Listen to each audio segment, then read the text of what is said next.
Hello students, आज हम discuss करने वाले हैं हमारे राष्ट्रीय आय और संबंधित समग्र मांग चैप्टर का पार्ट 1, जिसके अंदर हम कुछ इंपॉर्टेंट टॉपिक डिस्कस करेंगे। वो इंपॉर्टेंट टॉपिक क्या है?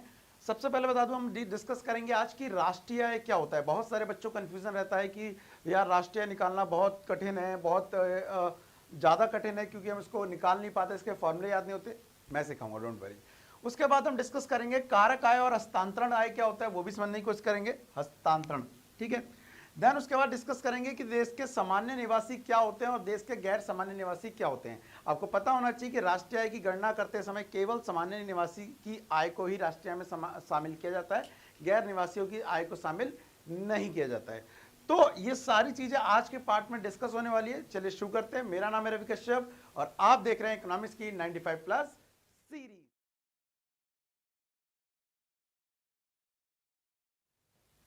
तो स्टूडेंट, जैसा कि आज के टॉपिक में सबसे पहले हम डिस्कस करने वाले हैं देश की राष्ट्रीय आय क्या होती है। देखिए, बहुत सारे बच्चे कंफ्यूज रहते हैं राष्ट्रीय आय निकालते वक्त कि इसमें क्या जुड़ेगा क्या नहीं जुड़ेगा। देखिए, जुड़े या ना जुड़े वो बात की बात है, पहले आपको समझ आना चाहिए इसका मतलब क्या होता है। देखिए, राष्ट्रीय आय को पहले छोटे लेवल पे समझाने की कोशिश करता हूं। आपके घर में मान लीजिए 4 लोग रहते हैं और हर कोई बंदा 10,000 रुपए कमाता है। एग्जाम्पल ले रहा हूं, आपके घर में 4 लोग रहते हैं और हर कोई जो मेंबर है वो 10,000 रुपीज कमाता है। तो इसका मतलब क्या हुआ, जब हम घर के सारे लोगों की इनकम को जोड़ देंगे 10,000 इंटू 4, तो ये कितना आ जाएगा, 40,000 आ जाएगा। ये जो 40,000 आया ये हमारे घर की टोटल इनकम हो गया, और सिंपल वे में कह दीजिए तो ये हमारे घर की राष्ट्रीय आय हो गई। लेकिन जब हम देश की बात करते हो तो देश में 4 लोग थोड़ी ना रहते हैं, देश में तो बहुत सारे लोग रहते हैं। तो हमारे देश में जितने भी लोग रहते हैं उनकी सबकी इनकम को जोड़ने पे जो हमें इनकम मिलती है उसे हम क्या बोलते हैं, देश की राष्ट्रीय आय। अब एक चीज याद रखिएगा, ऐसा भी हो सकता है कि हमारे देश के अंदर या हमारे घर के अंदर कुछ बाहर के लोग भी 2 दिन के लिए आके रह रहे होंगे। तो जो लोग 2 दिन के लिए यहां पर रह रहे हैं उनकी इनकम को अपनी इनकम थोड़ा ना मान लेंगे। एग्जाम्पल के लिए 2 मेंबर और आ गए जो यहां पर रह रहे हैं केवल 2 दिन से, तो उनकी इनकम 20,000 रुपए है। तो क्या हम उनकी इनकम को भी अपने देश की इनकम में जोड़ लेंगे? नहीं जी, उनकी इनकम को देश में नहीं जोड़ेंगे। एक्चुअली ये जो है ये देश के हमारे क्या कहलाते हैं, सामान्य निवासी कहलाते हैं। अभी इनकी डेफिनेशन है वो मैं आपके साथ डिस्कस करूंगा। ये हमारे देश के क्या कहलाते हैं, सामान्य निवासी कहलाते हैं। तो राष्ट्रीय आय में केवल देश के सामान्य निवासी की इनकम को जोड़ा जाएगा। ये जो 2 लोग आए हैं इन्हें हम क्या बोलेंगे, इन्हें बोलेंगे हम गैर सामान्य निवासी। क्या बोलेंगे, गैर सामान्य निवासी, सामान्य निवासी जी। इनकी इनकम को राष्ट्रीय आय में शामिल नहीं किया जाता। तो सबसे पहले अगर मैं डेफिनेशन पढ़ूं, ये डेफिनेशन आपको आनी चाहिए। एंड डोंट वरी, ये जो नोट्स हैं वो आपको वेबसाइट पे मिल जाएंगे। वेबसाइट क्या है नीचे कमेंट में चेक कर लीजिएगा, या नीचे आप डिस्क्रिप्शन चेक कर सकते हैं, वहां पर आपको www.imtopper.com मिल जाएगा। वहां पर जाके आप ये नोट डाउनलोड कर सकते हैं या पढ़ सकते हैं। डेफिनेशन देखिए, राष्ट्रीय आय से अभिप्राय एक देश के सामान्य निवासियों द्वारा अर्जित की गई कारक आय के कुल जोड़ से है। इसमें हस्तांतरण आय को शामिल नहीं किया जाता। देखिए, इसमें सबसे इंपॉर्टेंट जो फोकस किया गया, किस बात पे फोकस किया गया, वो फोकस किया गया सामान्य निवासी पे। यहां पर देश के अंदर जितने भी हमारे लोग हैं सामान्य निवासी, उनकी कारक आय को। अब एक नई चीज आई जो कारक आय, ये क्या होती है? देखिए, इसको भी आपको मैं समझा दूं कारक आय क्या होती है और ये किस तरह से काम करती है। छोटी क्लास में आपने पढ़ा होगा कि कुछ होते हैं उत्पादन के साधन। समझिए जरा, कौन से होते हैं? उत्पादन के साधन, उत्पादन के साधन। तो ये कौन से होते हैं? इनको 4 बोल सकते हैं। सबसे पहला भूमि हो गई आपकी उत्पादन के साधन में। दूसरा आपका यहाँ पर मजदूरी हो गई, या आप श्रम कह सकते हो इसको। तीसरी जो आपका यहाँ पर उत्पादन के साधन में आएगा वो आपका पूंजी आएगी, आपने पूंजी दी है। और चौथी चीज जो आएगी वो आएगा उद्यम। ठीक है। अब इन उत्पादन के साधनों को जब आप देंगे तो उससे आय प्राप्त होगी। फॉर एग्जांपल, मैं अगर आपकी कंपनी में जॉब करने आ जाऊं, मान लेते हैं आपकी कंपनी है और मैं आपके यहाँ काम करने आ जाऊं और मैं आपके, मान लेते हैं आपका एक कोचिंग है, वहां पढ़ा रहा हूं, तो मैं क्या दे रहा हूं, मैं अपना श्रम दे रहा हूं ना जी। और मान लो मैंने पढ़ाने के लिए अपनी जमीन दी है, जहां पर आप अपना कोचिंग खोलेंगे, तो मैंने अपनी जमीन दी है, तो मैंने क्या दिया, भूमि दी है। तो जब मैं कोई भी चीज आपको दूंगा तो उसके बदले जो मुझे रिटर्न में मिलेगा वो होगी मेरी कारक आय।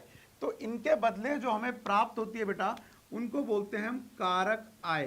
कारक आय या साधन आय भी बोल सकते हैं, क्योंकि उत्पादन के साधन से प्राप्त होने वाली को आय को साधन आय कहते हैं। इसका दूसरा नाम है कारक आय का साधन आय, याद रखिएगा, भूल मत जाना।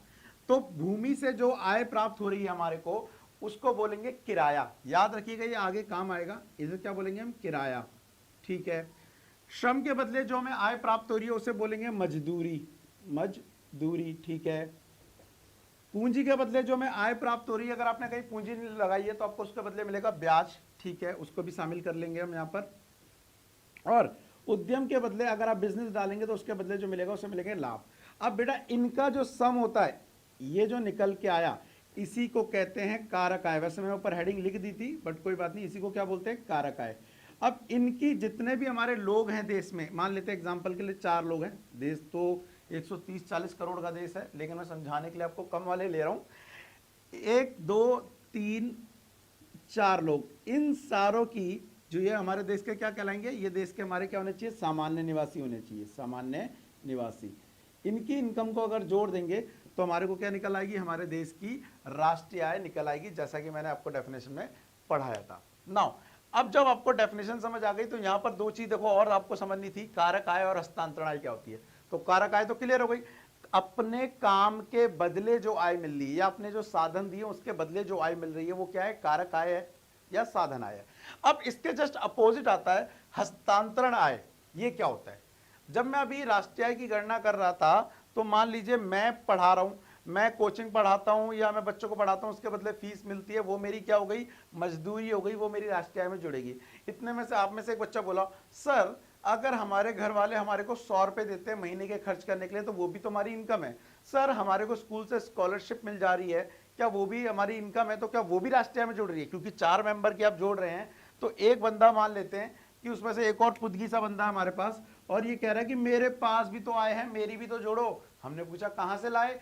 कह रहा है कि मेरी जो आय है वो मम्मी देती है 100 रुपए महीने का, मेरी आय जो है वो है स्कूल से मिलती है, मुझे छात्रवृत्ति बोले तो स्कॉलरशिप मिलती है, तो वो जोड़ो।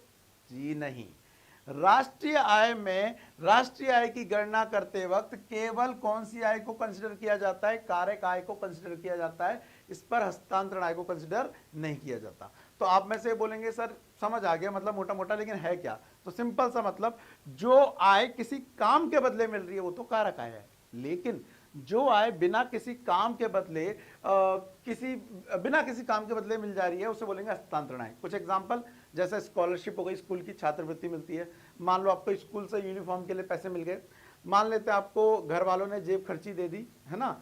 हो सकता है कोई जो एक वृद्ध है, वृद्ध मतलब ओल्ड एज है, 60 साल का हो गया, उसे सरकार मदद कर रही है, बोले तो वृद्धावस्था पेंशन दे रही है, 1000 रुपए, 2000 रुपए, 5000 रुपए, तो वो भी बिना काम के बदले मिल रही है।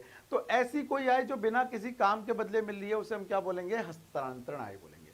तब भी आपकी क्लैरिटी के लिए मैं एक बार डेफिनेशन समझा देता हूं। नोट्स में देखिए क्या लिखा है, लिखा हुआ है कारक आय और हस्तांतरण आय में अंतर। कारक आय कर्मों द्वारा परिवार को उनकी कारक सेवाओं के बदले किए गए भुगतान को कारक आय बोलते हैं। कर्मों मतलब उनके द्वारा किए गए कार्य से, ठीक है। एग्जाम्पल, पारिश्रमिक जो हमने काम किया, किराया, ब्याज आदि। राइट साइड में देंगे तो दिया हुआ हस्तांतरण आय। ये क्या होता है? हस्तांतरण आय वह आय जो किसी व्यक्ति को बिना कारक सेवाओं के बदले मिलती है, मतलब उसने कोई सेवाएं नहीं दी लेकिन फिर भी उसे क्या बोलिए? प्राप्त हो रही है। एग्जाम्पल के लिए छात्रवृत्ति, पेंशन। पेंशन में याद रखिएगा, यहाँ पर आप एक वृद्धावस्था पेंशन लगा लीजिएगा। ये पेंशन जो व्यक्ति को मान लो 60 साल का काम कर रहा था लेकिन 60 साल के रिटायरमेंट करने के बाद उसको सेवानिवृत्त पेंशन मिलती है। सेवानिवृत्त पेंशन मतलब काम के बदले जो मिल रही है वो जुड़ेगी राष्ट्रीय आय में, लेकिन बूढ़े होने की जो आपको पेंशन मिल रही है वो नहीं जुड़ेगी, ठीक है। वेल आगे चैप्टर आएगा, डिटेल में समझाऊंगा। तो मेरे हिसाब से एक चीज और क्लियर हुआ आपके दिमाग में कि कारक आय क्या होती है और हस्तांतरण क्या होती है, और राष्ट्रीय आय तो क्लियर हो ही गया होगा। चलिए अब इसके बाद बात करेंगे हम देश के सामान्य निवासी और गैर सामान्य निवासी की। इसका क्या मतलब है और इसका मतलब क्या नहीं है। तो सबसे पहली चीज, अगर मैं सामान्य निवासी की डेफिनेशन पे ना जाके खुद समझाने की कोशिश करूं तो देखिए, मैं एग्जांपल लेने की कोशिश करता हूं। ये है इंडिया, ठीक है, और ये है यूएसए, अमेरिका, ठीक है। अब इंडिया के अंदर कोई भी व्यक्ति अगर 1 साल या उससे ज्यादा, और मोर, 1 साल या उससे ज्यादा के लिए रह रहा है, डेफिनेशन बता रहा हूं किसकी? सामान्य निवासी की। कोई व्यक्ति यदि 1 साल या उससे अधिक समय के लिए हमारे देश में रह रहा है तो हमारे देश का क्या कहलाएगा? सामान्य निवासी कहलाएगा, ठीक है। प्लस यहीं पर वो कमाता है, यहीं पर वो खर्च करता है, तो उसे हम बोलेंगे हमारे देश के सामान्य निवासी। दो डेफिनेशन में दो पॉइंट आए। एक, क्योंकि मैंने कमाना और खर्च करना बोला तो उससे बोलेंगे आर्थिक रुचि। वर्ड क्या बोलेंगे? आर्थिक रुचि। तो जिस व्यक्ति ने कितने साल, 1 ईयर एक तो उस देश में दिया हो और उसकी आर्थिक रुचि भी, और उसकी आर्थिक रुचि भी उसी देश में हो, तो हम कह सकते हैं वह व्यक्ति उस देश का क्या कहलाएगा? सामान्य निवासी कहलाएगा। ठीक है। अब एक चीज यहां पर समझने वाली बात है, पहले मैं डेफिनेशन में सामान्य निवासी की डेफिनेशन पढ़ता हूं और उसके बाद हम ये समझेंगे कि अगर मान लो कि तुम लोग 1 या 2 5 साल के लिए मान लेते कहां पढ़ने चले गए? यूएसए पढ़ने चले गए, और वहां पर आप कॉलेज की पढ़ाई कर रहे हैं, तो क्या आप वहां पर क्योंकि 1 साल से ज्यादा हैं तो आप सामान्य निवासी कहलाएंगे? आंसर है नहीं, लेकिन तब भी पढ़ते हैं क्यों।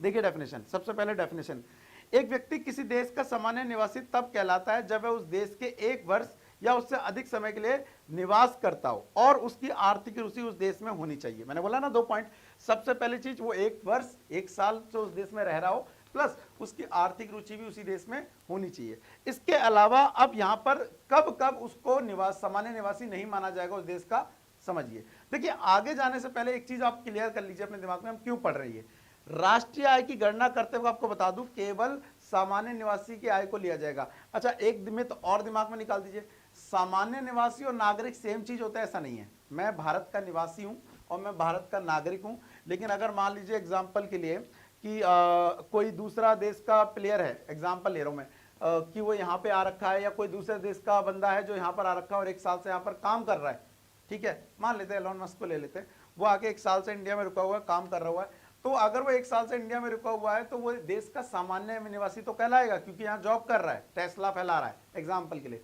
लेकिन वो देश का नागरिक नहीं कहलाएगा। तो हम अभी नागरिक की बात नहीं कर रहे राष्ट्रीय में, हम केवल अभी सामान्य निवासी की बात करें, और सामान्य निवासी का लेना देना काम से है। ठीक है, देखिए पर्यटन, शिक्षा, चिकित्सा उद्देश्य से एक देश से दूसरे देश गए लोगों को सामान्य निवासी शामिल नहीं किया जाएगा। तो उसका आंसर मिल गया किस चीज का। अभी मैंने जब आपसे पूछा था कि मान लीजिए आप पढ़ने के लिए 5 साल कहाँ चले गए? यूएसए चले गए, तो क्या आप देश के सामान्य निवासी कहलाएंगे यूएसए के? नहीं। अगर आप घूमने के पर्पज से गए, जैसा कि नोट्स में लिखा हुआ है, आप चिकित्सा के पर्पज से गए हैं, आप शिक्षा के पर्पज से गए हैं, तो उस केस में आप उस देश के सामान्य निवासी नहीं कहलाएंगे, आप काम करने के लिए गए हो। ठीक है। तीसरी चीज, राष्ट्रीय आय में केवल देश के सामान्य निवासी की आय को ही शामिल किया जाता है, गैर सामान्य निवासी की आय को शामिल नहीं किया जाता है। पेपर में आएगा ट्रू फॉल्स के तौर पर, तो इसको समझ लेना। इसमें गैर सामान्य निवासी की आय को शामिल नहीं किया जाता, भले ही वे हमारे देश के नागरिक क्यों ना हो। अच्छा ये एक इंपॉर्टेंट है, हो सकता है कोई हमारे देश का नागरिक हो लेकिन किसी वजह से वो हमारी घरेलू सीमा में 1 साल से नहीं है, हमारे देश के बाहर है, उस देश में नहीं है, तो उस केस में वो हमारे देश का सामान्य निवासी नहीं कहलाएगा और उस साल उसकी आय को हमारे देश की आय में शामिल नहीं किया जाएगा। मान लेते हैं सलमान खान भैया जी किसी काम से दूसरे देश में शूटिंग कर रहे हैं, 1.5 साल हो गया आए नहीं, तो हमारे देश के उस साल के लिए वो हमारे देश के सामान्य निवासी नहीं है। नागरिक तो इंडिया के ही हैं, लेकिन उस साल के लिए हमारे देश का सामान्य निवासी नहीं है, वो सामान्य निवासी उस देश के हैं जहां पे वो शूटिंग कर रहे हैं, 1.5 साल से आए ही नहीं है तब से, तो वहां पर उनकी राष्ट्रीय आय जुड़ जाएगी, यहां पर नहीं जुड़ेगी। तो कुछ एग्जाम्पल है, लेकिन उससे पहले मैं आपको 2 पॉइंट क्लियर कर दूं राष्ट्रीय में, आपको समझ आना की जरूरी है।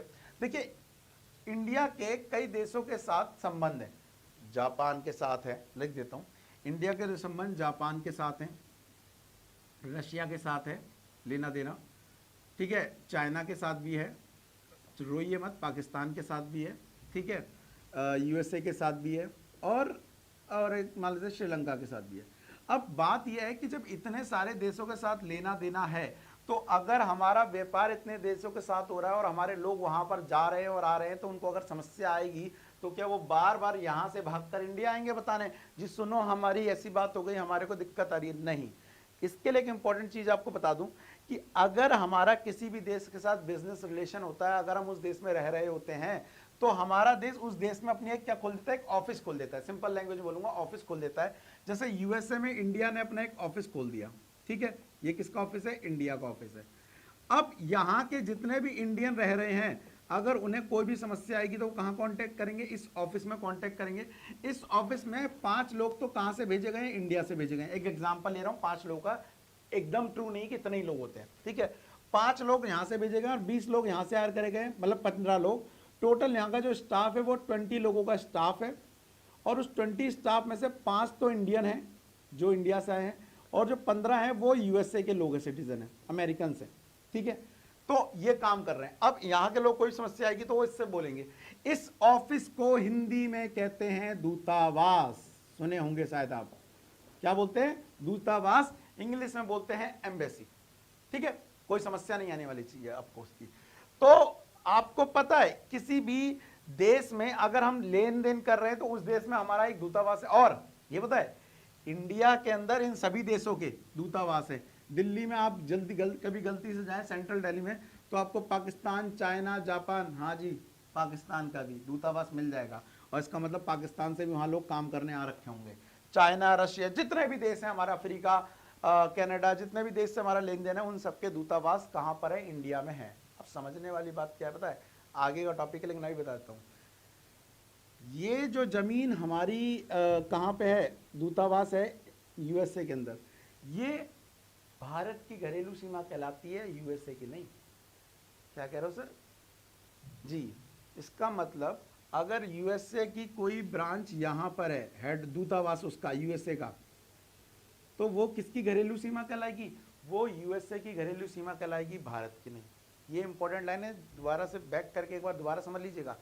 जिस देश में हमारा दूतावास खुला है वो हमारे देश की सीमा कहलाएगा, और किसी और देश का हमारे देश में दूतावास कहलाए तो वो उसकी घरेलू सीमा कहलाएगा, ठीक है।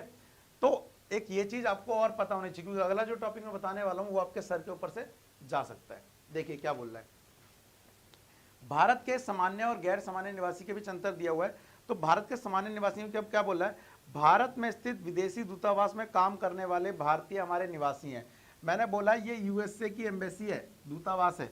इसमें भी कितने लोग काम कर रहे हैं? 20 लोग काम कर रहे हैं, जिसमें से 5 लोग कहां से आए हैं? यूएसए से आए हैं, और 15 लोग कहां हैं? इंडिया के। तो ये जो 15 लोग इंडियन हैं, काम कर रहे हैं यूएसए की एम्बेसी में, लेकिन ये भारत के सामान्य निवासी कहलाएंगे। कंफ्यूज मत हो जाना इस डेफिनेशन के अकॉर्डिंग, ठीक है। भले ही वो इसमें काम करें लेकिन कहां सामान्य निवासी कहलाएंगे? हमारे देश में कहलाएंगे, ठीक है। दूसरी चीज अपोजिट में देखो, विदेशों में स्थित भारतीय दूतावास में काम करने वाले विदेशी। अब जैसे यहां पर इंडिया में मैंने बताया, इंडिया का दूतावास यूएसए में, वहां पर 20 लोग काम कर रहे हैं, 5 इंडियन, 15 यूएसए के। तो ये जो 15 यूएसए के अभी हमारे क्यों होंगे? ये किसके हो जाएंगे? सिटीजन बोल रहा हूं, निवासी यूएसए के। तो ये जो एक दूसरे के देश के दूतावास में काम कर रहे हैं वो उसी देश के होंगे जिस देश के वो हैं, नागरिक हैं, ठीक है, याद रखना। अच्छा, भारत में स्थित कोई अंतर्राष्ट्रीय संगठन जैसे WHO, IMF में काम करने वाले भारतीय। तो आपको पता है WHO, वर्ल्ड हेल्थ ऑर्गेनाइजेशन, इनके अलग अलग देशों में क्या होते हैं? ब्रांच होती हैं। मान लेते हैं इंडिया में इनकी एक ब्रांच है WHO के नाम से, और इसमें जो लोग काम करते हैं तो इसमें केवल वही लोग हमारे देश के सामान्य निवासी कहलाएंगे जो भारतीय होंगे।